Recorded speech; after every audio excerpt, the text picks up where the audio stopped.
আসসালামু আলাইকুম প্রিয় দর্শক, অন্য মঞ্চের আলোচনায় আপনাদের সকলকে স্বাগত জানাচ্ছি। জামায়াত একটা আসন ছাড় দেবে ইসলামী আন্দোলন বাংলাদেশের প্রধানকে, যদিও বা তার দল কিছুতেই জামায়াতে ইসলামীর সঙ্গে জোটে থাকতে রাজি হয়নি।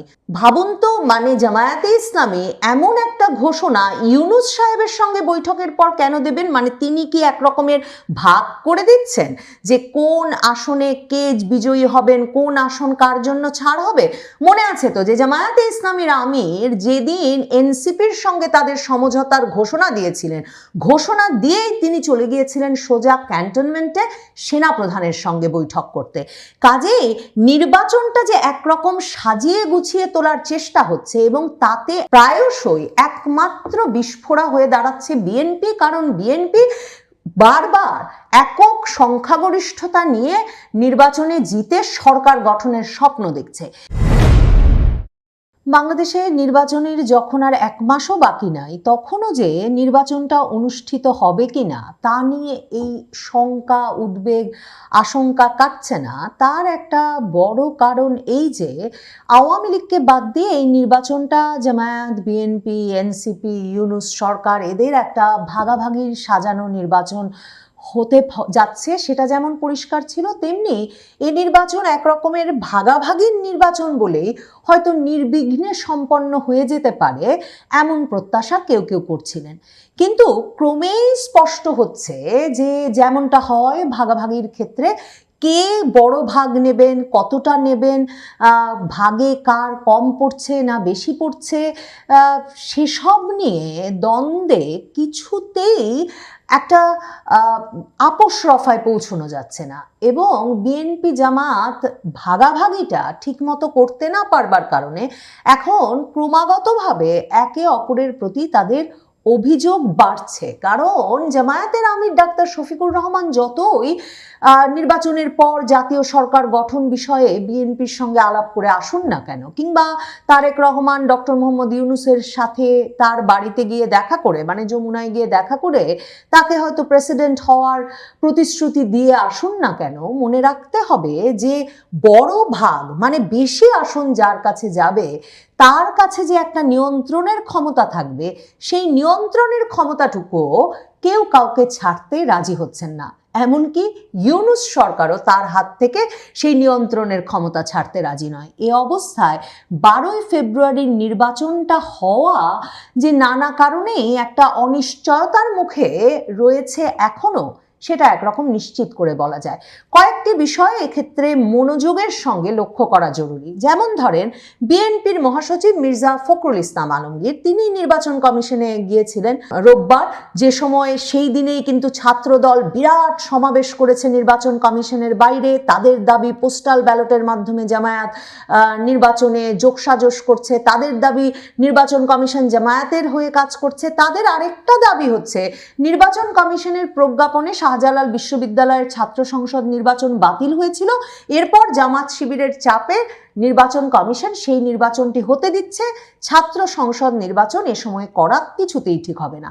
তো ছাত্রদল যখন নির্বাচন কমিশনের বাইরে, কারণ বিএনপির একেবারে শীর্ষ নেতা থেকে শুরু করে নানা পর্যায়ের নেতৃবৃন্দ যারা কিনা এই নির্বাচনে প্রার্থিতার জন্য প্রতিদ্বন্দ্বিতা করছেন, তারা আছেন বিপদে, কারণ তাদের অনেকেরই দ্বৈত নাগরিকত্বের প্রমাণাদি প্রতিদ্বন্দ্বী পক্ষের হাতে আছে এবং বিএনপির অনেকগুলো আসনেই এই প্রতিদ্বন্দ্বী প্রার্থীদের মনোনয়ন বাতিল হয়ে যাওয়ার একটা শঙ্কা আছে।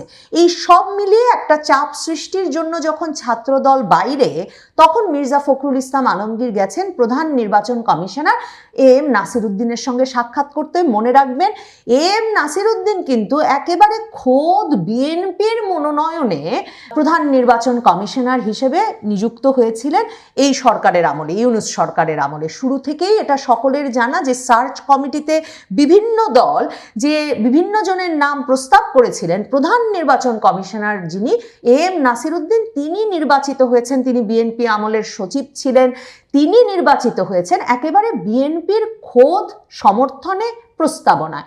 তো মির্জা ফখরুল ইসলাম আলমগীর গেছেন এম নাসির উদ্দিনের কাছে এবং গিয়ে বলেছেন যে একটা দল যে ঢাকার বাইরে থেকে ভোটারদের স্থানান্তর করে ঢাকায় ভোটার সংখ্যা বাড়িয়ে ঢাকার নির্বাচনে জেতবার চেষ্টা করছে এবং দেশের বিভিন্ন জায়গায় এমন ভোটার স্থানান্তরের ঘটনা ঘটিয়েছে, নির্বাচন কমিশনকে এখন তাদেরকে এ বিষয়ে পূর্ণাঙ্গ তথ্য দিতে হবে যে কোন ভোটার কবে স্থানান্তর হয়েছেন এবং কোন আসনে কত সংখ্যক ভোটার বৃদ্ধি পেয়েছে। দেখেন, আপনাদেরকে আমি এই যে জামায়াতের গোপন পরিকল্পনা ফাঁস গোয়েন্দাদের তথ্যে এবং 200 আসন জেতবার জন্যে কিভাবে জামায়াতে ইসলামী ভোটার স্থানান্তর করছে সে খবর 29শে ডিসেম্বর দিয়েছিলাম। বিএনপি এতদিনে কেন মুখ খুলল বলুন তো? তার মানে এখন এক রকমের দেয়ালে পিঠ ঠেকে গেছে। বিএনপির সঙ্গে যে একটা আপোসরফা হয়েছিল ইউনূস সরকারের, যে আপনাদেরকে আমরা জিতিয়ে দেব কিন্তু একটা জাতীয় সরকার গঠন করবেন এবং সেই জাতীয় সরকার গঠনের পাশাপাশি এই সরকারের জাতীয় নিরাপত্তা উপদেষ্টা কিংবা বিনিয়োগ উন্নয়ন কর্তৃপক্ষের চেয়ারম্যান সহ, ধরেন ফায়েজ আহমেদ তৈয়ব টেলিযোগাযোগ উপদেষ্টা সহ, এরকম ইউনূস সরকারের নানা বিশেষ সহকারীদেরকে আপনারা রেখে দেবেন এই সরকারেও, আর ইউনূস সাহেবকে প্রেসিডেন্ট বানাতে হবে। এমন একটা আপোসরফা বিএনপির সঙ্গে হয়েছিল, এটা বলে যে ভারত আছে বিএনপির সাথে, আমেরিকা আছে বিএনপির সাথে, সকলেই চায় বাংলাদেশে একটা মধ্যপন্থার সরকার হোক। কাজেই জামায়াতে ইসলামী জাতীয় নাগরিক পার্টিকে বিএনপি তার সরকারে, জাতীয় সরকারে নেবে, কিন্তু আপাতত বিএনপি নির্বাচনে বিজয়ী হবে। কিন্তু বিএনপি এখন দেখছে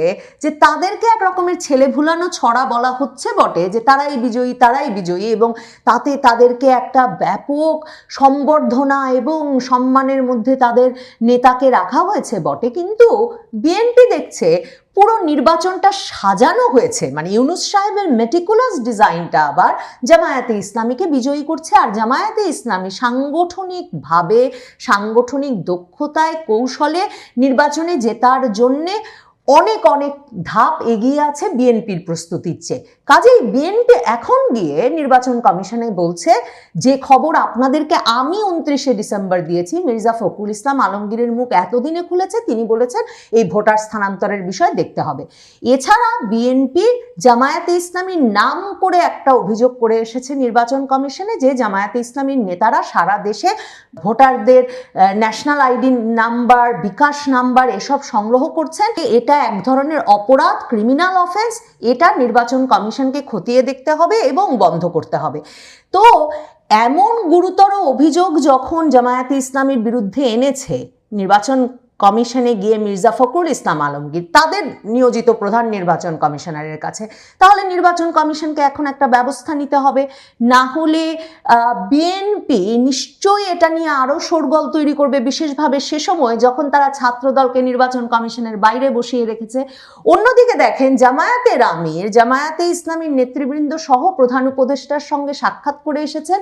প্রধান উপদেষ্টা এখনো যে একদম নির্বাচনটা নিজ হাতে সাজাচ্ছেন এবং জামায়াতের সঙ্গে তার যে ঘনিষ্ঠতা, তার যে কৌশল এবং পরিকল্পনার যে এক রকমের মৈত্রী এবং ভাগাভাগি, তার প্রমাণ জামায়াতে ইসলামীর নায়েবে আমির সৈয়দ মোহাম্মদ তাহের যমুনা থেকে বেরিয়ে এসে কিনা ঘোষণা দিলেন যে 11 দলীয় সমঝোতা থেকে, তাদের সঙ্গে সমঝোতায় না থেকে ইসলামী আন্দোলন বাংলাদেশ যে বেরিয়ে গেছে, সেই ইসলামী আন্দোলন বাংলাদেশের জ্যেষ্ঠ নায়েবে আমির সৈয়দ মুহাম্মদ ফাইজুল করিমের জন্যে তারা একটা আসনে প্রার্থী দেবে না, মানে জামায়াত একটা আসন ছাড় দেবে ইসলামী আন্দোলন বাংলাদেশের প্রধানকে, যদিও বা তার দল কিছুতেই জামায়াতে ইসলামীর সঙ্গে জোটে থাকতে রাজি হয়নি।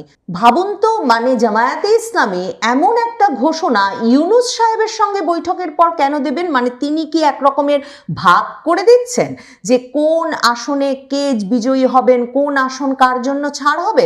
মনে আছে তো যে জামায়াতে ইসলামীর আমির যেদিন এনসিপির সঙ্গে তাদের সমঝোতার ঘোষণা দিয়েছিলেন, ঘোষণা দিয়েই তিনি চলে গিয়েছিলেন সোজা ক্যান্টনমেন্টে সেনা প্রধানের সঙ্গে বৈঠক করতে। কাজেই নির্বাচনটা যে একরকম সাজিয়ে গুছিয়ে তোলার চেষ্টা হচ্ছে এবং তাতে প্রায়শই একমাত্র বিস্ফোরা হয়ে দাঁড়াচ্ছে বিএনপি, কারণ বিএনপি বারবার একক সংখ্যাগরিষ্ঠতা নিয়ে নির্বাচনে জিতে সরকার গঠনের স্বপ্ন দেখছে।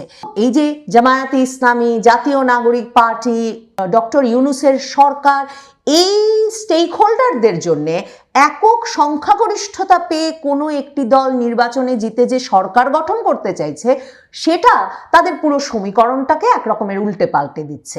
জামায়াতে ইসলামীর নায়েবে আমির সৈয়দ মোহাম্মদ তাহের এছাড়াও যমুনার সামনে বসে একথাও বলেছেন যে দেশের প্রশাসন ধীরে ধীরে একটা নির্দিষ্ট রাজনৈতিক দলের দিকে ঝুঁকে পড়েছে। তারা প্রধান উপদেষ্টাকে গিয়ে বলেছেন যে কথা আমি বলছিলাম, যে কথা জামায়াতে ইসলামী বারবার উদ্বেগ জানাচ্ছে, এবার তারা প্রকাশ্যে সংবাদ সম্মেলনে সেটা জানালো যে তারেক রহমানকে যে পরিমাণ প্রোটোকল দেওয়া হচ্ছে, যে পরিমাণ সিকিউরিটি দেওয়া হচ্ছে, সেটা লেভেল প্লেইং ফিল্ড নষ্ট করছে। কাজেই তারা প্রধান উপদেষ্টাকে গিয়ে বলে এসেছেন যে দিতেই পারেন একটি দলের প্রধানকে আপনারা এরকম প্রোটোকল বা সিকিউরিটি, কিন্তু সেই প্রোটোকল এবং সিকিউরিটি আপনাদেরকে জামায়াতে ইসলামীর আমিরের জন্যও দিতে হবে। এখন জামায়াতে ইসলামীর আমিরের জন্য যদি সেই সিকিউরিটি দেওয়া হয়, তাহলে কি জাতীয় নাগরিক পার্টির নাহিদ ইসলামের জন্য দেওয়া হবে না? তাহলে কি ইসলামী আন্দোলন বাংলাদেশের চরমোনাই পীর সাহেবের জন্য দেওয়া হবে না? তাহলে সরকারকে আসলে এই ভাগটাও এখন একেবারে সুনির্দিষ্টভাবে সমানে সমানে করতে হবে। বিএনপির জন্য সামনের পথটা তাই আরো কঠিন হয়ে উঠবে। বিএনপির ছাত্রদল যে ওই যে নির্বাচন কমিশনের সামনে গিয়ে দাঁড়িয়েছে শাহজালাল প্রযুক্তি বিশ্ববিদ্যালয়ের নির্বাচন অনুষ্ঠানের অনুমোদন দেওয়ার প্রতিবাদ করতে, তার একটা বড় কারণ, এবং মির্জা ফখরুল ইসলাম আলমগীরও এই কথা বলেছেন যে এটা তো এই সময় একদম ঠিক হচ্ছে না, কাজেই ছাত্রদল যে সামনে বসে আছে সেটা ঠিক কাজ করছে। তার কারণ যে এরই মধ্যে পাঁচটি পাবলিক বিশ্ববিদ্যালয়ে জামায়াতে ইসলামীর ছাত্র সংগঠন ছাত্র শিবির বিপুল ভোটে বিজয়ী হয়েছে, প্রায় পূর্ণ প্যানেলে বিজয়ী হয়েছে। ছাত্রদল কোথাও দাঁড়াতেই পারেনি। এখন সিলেটের শাহজালাল বিজ্ঞান প্রযুক্তি বিশ্ববিদ্যালয়ে নির্বাচনের কয়েক সপ্তাহ মাত্র বাকি থাকতে, মানে 20শে জানুয়ারি এই নির্বাচনেও যদি আবারও শিবিরের প্যানেল বিজয়ী হয়, যেখানেও শিবির অত্যন্ত শক্তিশালী, যেই বিশ্ববিদ্যালয়ে এবং ছাত্রদলকে হারিয়ে শিবির বিজয়ী হবে বলেই ধারণা করা হচ্ছে, তাহলে সিলেটে 22শে জানুয়ারি যে তারেক রহমান যাবেন সভা করতে এবং তার নির্বাচনী প্রচারণা শুরু করতে, সেটা খুব স্বাভাবিকভাবেই অনেকটা ম্লান হয়ে পড়বে। দেখেন, বাংলাদেশের ইতিহাসে একরকম বলা হয় যে সিলেট এক আসনে যে দল বিজয়ী হয় সেই দলই সরকার গঠন করে। এখন শাহজালাল বিজ্ঞান প্রযুক্তি বিশ্ববিদ্যালয়ের নির্বাচনে শিবিরের জয়ের মাধ্যমে সিলেটও কি বিএনপির হাতছাড়া হয়ে যাচ্ছে? তাহলে সিলেট এক আসনে যে দল বিজয়ী হবে সেই দল সরকার গঠন করলে সেটা কি বিএনপি হবে? বিএনপি এখন এসব উদ্বেগ এবং আশঙ্কার মধ্যেও পড়েছে। তার মধ্যে গণভোটে হ্যাঁ ভোটের পক্ষে প্রচারণা চালাচ্ছে সরকার এবং জামায়াতে ইসলামী। এরই মধ্যে বগুড়ার ধুনটে জামায়াতের মিছিলে হামলা করেছে বিএনপির নেতাকর্মীরা, কারণ জামায়াতে ইসলামী সেখানে হ্যাঁ ভোটের পক্ষে প্রচারণা চালাচ্ছিল।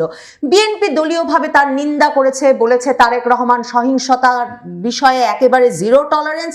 কিন্তু মনে রাখতে হবে, বিএনপি নেতা কর্মী থেকে শীর্ষ পর্যায়ের নেতৃবৃন্দ পর্যন্ত তাদের এই গণভোটের বিষয়ে এমন একটা তীব্র প্রতিরোধ আছে, তীব্র বিরোধিতা আছে, যে এই যে নির্বাচনী প্রচার বিশেষ করে যখন 20 তারিখের পর থেকে শুরু হবে, তখন এই গণভোট নিয়েও মাঠ পর্যায়ে সহিংসতা তুঙ্গে উঠবে।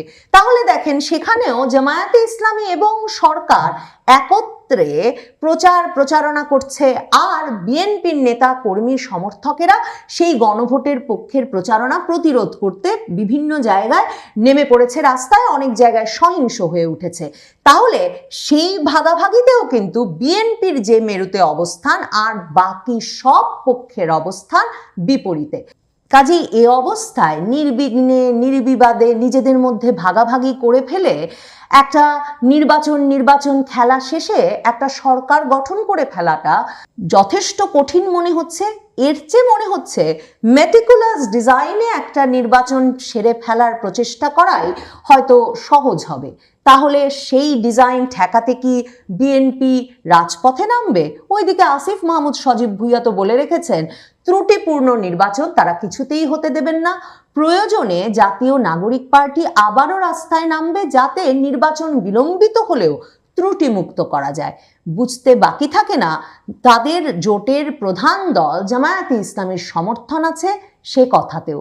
এই সকল তথ্যকে পাশাপাশি রেখে ভাবলে সত্যিই ভাবা মুশকিল 12 তারিখে নির্বাচনটা অনুষ্ঠিত হয়ে যেতে পারবে, যে নির্বাচনে কোনো একটি একক দল সংখ্যাগরিষ্ঠতা পাবে, যে দল ডক্টর মোহাম্মদ ইউনূস, জামায়াতে ইসলামী, জাতীয় নাগরিক পার্টি সহ জুলাই আন্দোলনের প্রধান বিজয়ী পক্ষগুলোকে যথেষ্ট ক্ষমতা দেবে কিনা, নিয়ন্ত্রকের আসনে থাকতে দেবে কিনা তা নিয়ে সন্দেহ থাকবে, সে দলকে জেতাতে 12ই ফেব্রুয়ারি একটা নির্বাচন নির্বিঘ্নে হয়ে যেতে দেওয়া হবে, সেটা ভাববার মতো কোনো পরিস্থিতি এখনো তৈরি হয়নি। সেনাবাহিনী নির্বাচন নিয়ে কতটা সিরিয়াস শুনুন। সেনাবাহিনী যে নির্বাচন নিয়ে কতটা সিরিয়াস আমি গত এক সপ্তাহ আগেই সেটি নিয়ে আলাপ করেছি। সেনাবাহিনী যে কতটা সিরিয়াস পুরো নির্বাচনের পক্ষে, নির্বাচন যাতে সুষ্ঠু অবাধ হয়, সুষ্ঠু অবাধ ভাষায়, এটা শুধু ভাষায় আছে, কিন্তু অবাধ, সুষ্ঠু এবং অংশগ্রহণমূলক নির্বাচন হচ্ছে না। কিন্তু সেই নির্বাচনও করবার জন্য সেনাবাহিনী কিন্তু মরিয়া, অ্যাক্টিভ।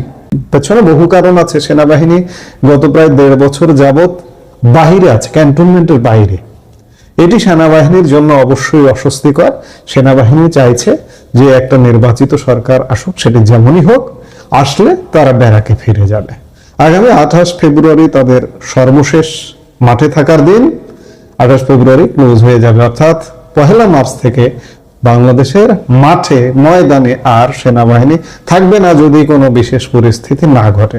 গতকালকেও সেনাপ্রধানের নেতৃত্বে একটি অফিসার্স অ্যাড্রেস অনুষ্ঠিত হয়েছে। অফিসার্স অ্যাড্রেস সেনাবাহিনীর সর্বস্তরের কর্মকর্তা, ঢাকা সেনানিবাস এবং সারা বাংলাদেশে বিভিন্ন সেনানিবাসে অবস্থানরত, বিদেশে অবস্থানরত এবং বিভিন্ন বাহিনীতে প্রেষণে নিয়োগপ্রাপ্ত সেনা কর্মকর্তারাও অনলাইনে এই অফিসার্স অ্যাড্রেসে উপস্থিত থাকেন এবং এই অফিসার্স অ্যাড্রেস থেকেও নির্বাচন অবাধ ও নিরপেক্ষ করবার আশাবাদ ব্যক্ত করা হয়েছে সেনাপ্রধানের পক্ষ থেকে।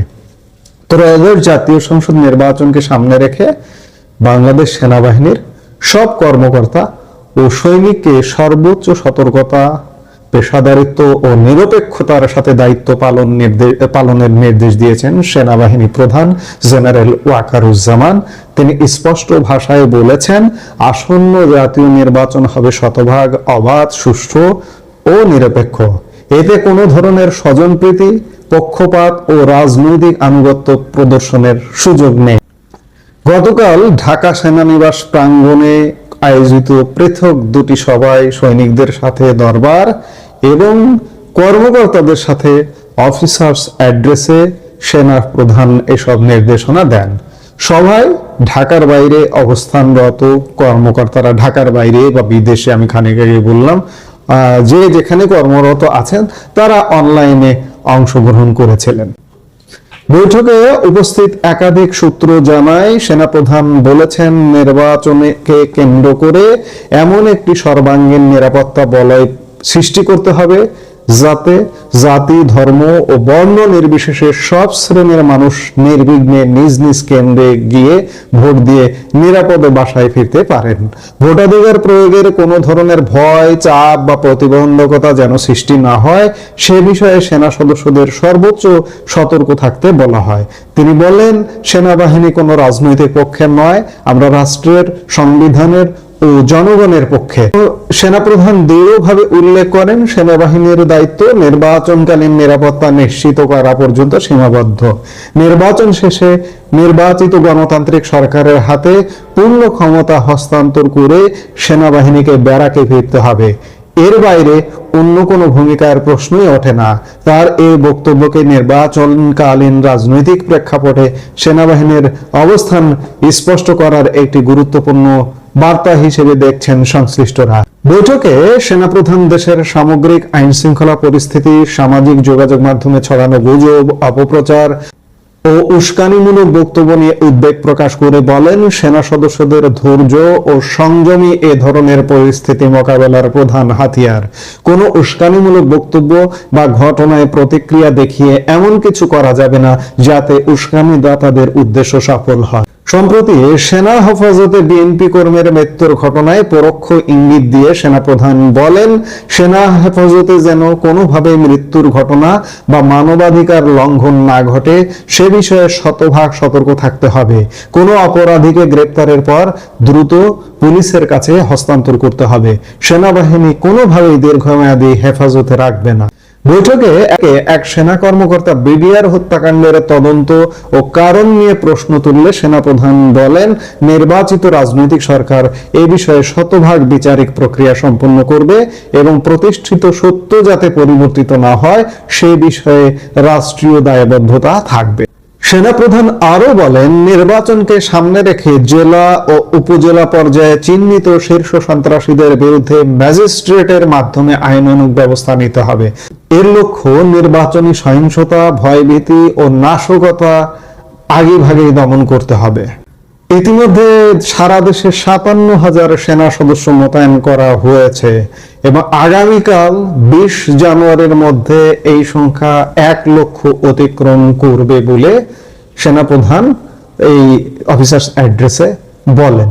বিশ্লেষকদের মতে সেনাপ্রধানের এই অফিসার্স অ্যাড্রেস বর্তমান রাজনৈতিক রূপান্তরকালে সেনাবাহিনীর ভূমিকা, সীমা ও দায়বদ্ধতা স্পষ্ট করেছে।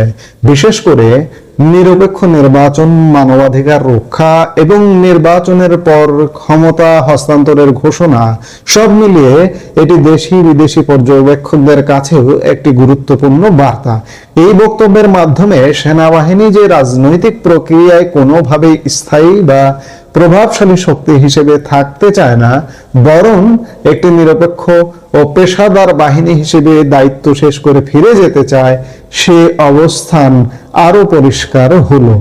অর্থাৎ এই যে অফিসার্স অ্যাড্রেসটা হলো, এই অফিসার্স অ্যাড্রেসটা এটি প্রকাশ করে যে নির্বাচনকে সেনাবাহিনী কিন্তু সর্বোচ্চ গুরুত্ব দিচ্ছে। সেনাবাহিনী কি রাজনৈতিক রূপান্তর হবে, তারা স্বাধীনতার পক্ষের হবে নাকি স্বাধীনতার বিপক্ষের হবে, পাকিস্তানপন্থী হবে নাকি ভারতপন্থী হবে, আওয়ামীপন্থী হবে নাকি জামাতপন্থী হবে, বিএনপিপন্থী হবে, সেগুলো আসলে সময় অনুযায়ী নানা রকম রূপান্তর, নানা রকম আসলে যে কোনো রাজনৈতিক সরকার, রাজনৈতিক দল যখন ক্ষমতায় আসে তখন আসলে ক্ষমতার সবকিছু চেয়ার টেবিল পর্যন্ত সেই রাজনৈতিক দলের যে মতাদর্শ, সেই মতাদর্শ অনুযায়ী কাজ করে। বাংলাদেশে একটা একতরফা নির্বাচন হচ্ছে, এতে কোনো সন্দেহ নাই।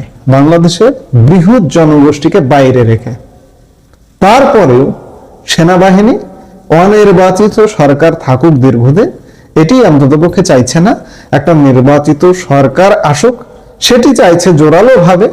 এবং সেনাবাহিনী যেহেতু চাইছে, তাহলে আপনি যে কথাই বলুন না কেন, যত কথাই বলুন না কেন, যে হঠাৎ করে একটা ওহী নাজিল হয়ে যাবে, হয়ে নির্বাচনটা হবে না, নির্বাচনটা হয়ে যাবে, এটি এক প্রকার নিশ্চিত। 12 ফেব্রুয়ারি নির্বাচন হয়ে যাচ্ছে এবং হয়ে যাচ্ছে কেন বলছি আরো, যে সেনাবাহিনীর জোরটা কিন্তু নির্বাচনের দিকে, এইভাবেই এই অবস্থাতেই নির্বাচনের দিকে সেনাবাহিনীর জোরটা খুব বেশি।